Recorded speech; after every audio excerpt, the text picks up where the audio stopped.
Hey guys, good afternoon on that first day of NAB. My name is Gautier. I am the VP of Global Sales for Streamroot.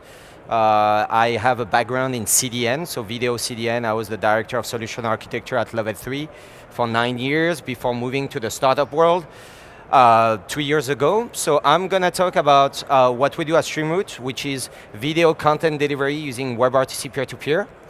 It sounds complex, but it's actually really cool. You're going to have fun with it, hopefully. And talk a little bit about how broadcasters and all enterprise companies are seeing the next steps when it comes to video delivery. Okay? So, yep. So just to kick off, what are the main challenges that we're seeing today when you talk to a Hulu, a Netflix, or an OTT platform in the US or in Europe, I mean globally? The main issue that you have is that today the video platforms are global. So that means you're going to have users located all over the world. So you cannot only focus on building a platform that's going to be efficient in the US, you need to have a platform that's going to be efficient globally. So everybody is going to have the same HD experience when they watch video content, no matter if they're in Brazil, in the US, or in France. Okay, that's the first issue. The second thing is that instead of with great power come great responsibilities, is say with great cost come great quality of service. That means if I'm paying $15 for your platform, I don't want to have any rebuffering. I don't want you to pause during the finale of Game of Thrones. I want to be able to have a perfect HD experience the entire way through, okay? The second thing that we're seeing, the third challenge that we're seeing is that people have been investing a lot on broadcast on 4K. You can hear 4K everywhere in that trade show, but actually delivering 4K on the internet is extremely cost prohibitive. It's a simple math. Delivering 4K costs you 4 times more than delivering HD 1K. Okay, 1080p costs 4 times less to deliver that 4K video. So there's a real cost issue. Even though the broadcast side of the business is fully 4K compliant, you have very limited 4K content on the internet because it's going to cost you 4 times more for somebody to watch Spider-Man in 4K than to watch Spider-Man in 1080p. And in the room, how many of us can tell the difference between 1080p and 4K at home? So there's a business decision right now with broadcasters that it's not yet worth it. It's not yet worth the investment on the internet. And the last one is obviously as you get more bitrate, higher quality, it's a really big cost and broadcasters don't want to pay for it yet. So what are the solutions out there to lower the cost of delivery in order to be able to provide amazing QoS, amazing 4K content for the same price as you're paying today for 1080p videos? That's where we come. So Streamroot, we basically were created 5 years ago. It was 3 kids from the French MIT. I'm not one of those kids, unfortunately. 3 kids from MIT that made that their basically end of school project. How can you reinvent video delivery? And they made it into a company. We raised $7 million on our first round. And we are now working with broadcasters all over the world. And we just announced a few mega partnerships on our press release tour if you guys want to look at it. So a few of the logos that we're working with today to show you that we're not just a bunch of kids playing in our basement. We're working with Vimeo, Dailymotion, Eurosport, France Television, RT, RTV, a bunch of big broadcasters. We delivered the World Cup in 8 countries this year. We are working on the Super Bowl. We are working on the next Olympics. And you're going to see why they decided to trust us. So the core concept of our technology is basically being able to use some of the resources on the user devices to improve the quality of service when you deliver live and on-demand video. So peer-to-peer has been around for 20 years. I guess everybody uses it, from LimeWire to BitTorrent to all those old school video file download peer-to-peer formats. And then there were a few experiments that were actually successful when it came to delivering video using peer-to-peer. The most famous one was a company named OctoShape that was acquired by Akamai 4 years ago. And that was really the first one to apply video delivery using peer-to-peer to live content. The main issue with those platforms, although they were really breakthrough platform, is that it had a lot of roadblock that you needed to go after in order to be able to enjoy the experience. On the broadcaster side, you need to have specific encoders. It was a proprietary format, and you needed to change totally your video processing platform in order to be able to deliver using peer-to-peer. On the client side, the main issue you had was that you had to install actually a plugin. So you guys remember that Java pop-up that showed up on your web browser that say you cannot watch that content until you click and you install like that content? You were losing half of your viewers. So the core concept of our company was, how can we apply the concept of peer-to-peer, use a technology that is already on your devices, and make that totally transparent both from the broadcasters and the end users, okay? The magic solution is the magic thing that happened is something called WebRTC. So WebRTC is a new protocol to deliver content over the internet, not that new anymore. And WebRTC started 5 years ago to be installed on most of your internet browsers. So if you were using Google Chrome, you already had the WebRTC stack. And we started to see how could we leverage basically the WebRTC stack in order to do peer-to-peer in a totally transparent manner. So the way it works is pretty simple. It's from a user perspective, when you're going to click on play, you're going to have the first few seconds of the video coming from your regular architecture. So our technology sits inside the video player. For desktop, it's a JavaScript library. For mobile and set-top box, it's an SDK. But it sits inside the video player. It sits on top of what you already have. So you don't have to change your CDN. You don't have to change your video encoding vendor. You don't have to change your CMS. It integrates onto what you already have. And the way it's going to work is pretty fun. When I click play on the video, the first 20 to 30 seconds are going to come from your current video architecture. So it's going to come from a CDN, your cloud platform, whatever you have. After 20 to 30 seconds, during that time, what we're going to do is that we're going to register you on our backend. So I'm going to send a message to the backend that says, my name is Gautier. I'm in Denver, Colorado. I'm using an iPad on CenturyLink network. And basically what we're going to do is that we're going to send you back a list to 10 to 15 people that we're going to have strongly advise you start opening direct connection with using WebRTC. And they're going to send you bits and pieces of the video. So for the technical guys out there, we work with HTTP live video streaming, so HLS, Dash, smooth streaming, HDS, all those fun formats. And we're going to basically work at a sub-segment level. So we're going to take your 10-second video segment, split it in 16 kilobyte pieces, and all the 15 users that you have open WebRTC connection with are going to send you bits and pieces of that video.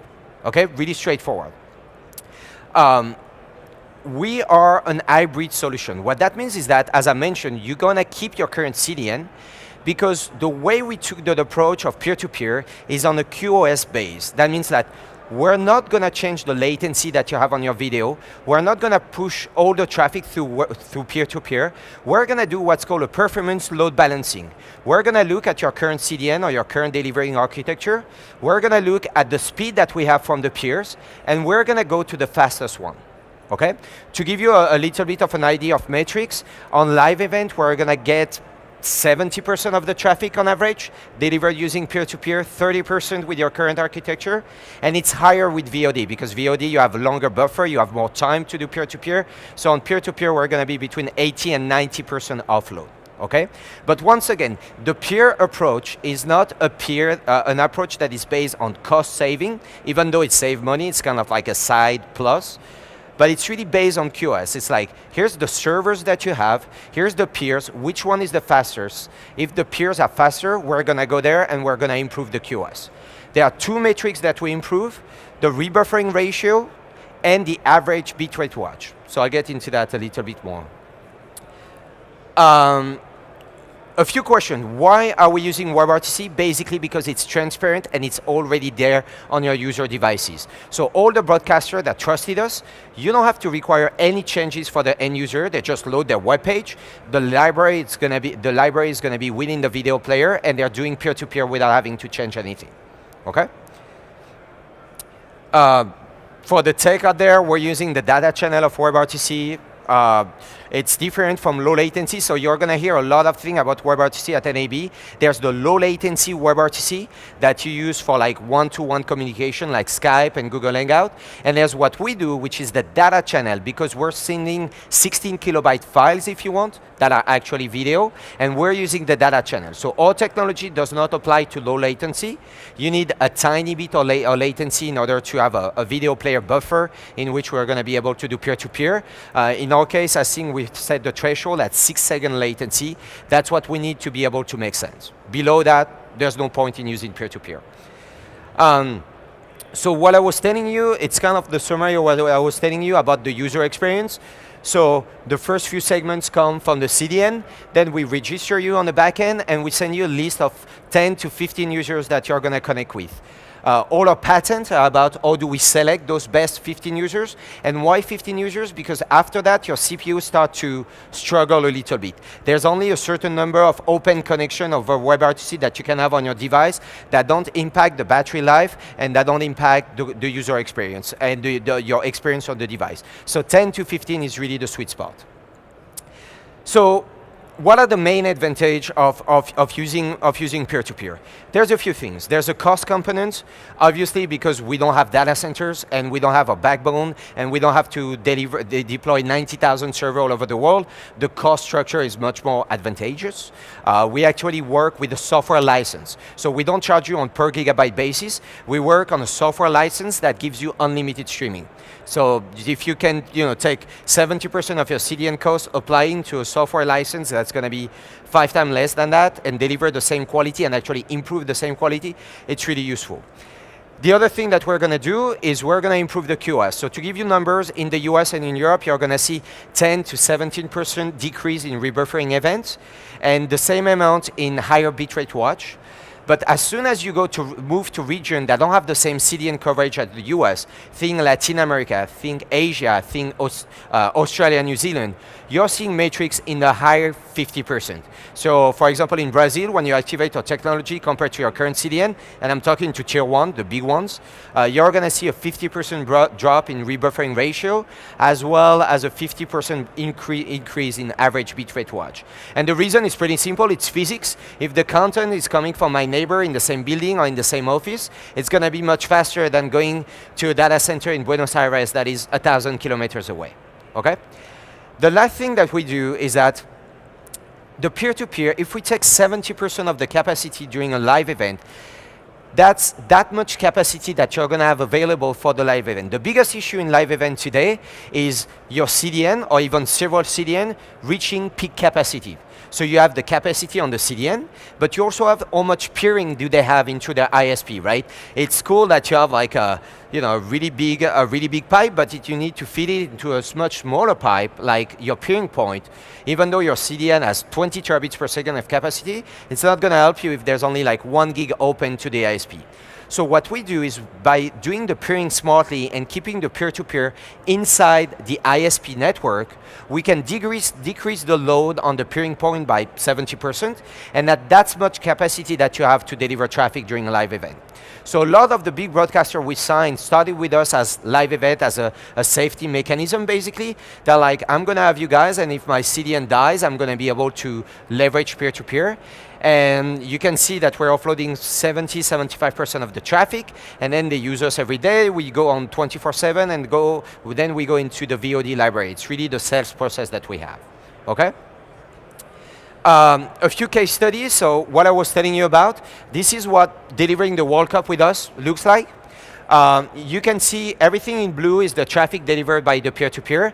Everything in red or pink is actually delivered by the CDN. So you can see that the more people you have, the more efficient the peer-to-peer becomes. And we're offloading on average, it was the game, which game was it? I think it was the France-Argentina, where France won the World Cup, if you guys don't know. World champion. You see the CDN traffic and you see the peer-to-peer taking over more and more of the traffic as the popularity grows. What you see here, the drop, is the halftime, and it's because we're fully integrated with SSAI, so ad insertion on the server side. And basically what we do is that as soon as we detect that there's going to be an ad break, we shut off the peer-to-peer. Okay, so we don't impact the experience of delivering ads. I got 2 minutes, I need to hurry up. That's a 24/7 live streaming use case, so you can see exactly what happens. We're delivering on average close to 75% of the traffic. Everything in blue is the peer-to-peer. You can see, really follow the patterns. The bigger the peak of traffic, the bigger the efficiency of the peer-to-peer, okay? I'm gonna go quickly because I really want to show you that. The biggest misconception we have about peer-to-peer is that it doesn't apply to me because I don't have tens of thousands of concurrent viewers. Like, I'm a university, I'm a church, we have customers that broadcast on Sunday morning for church service.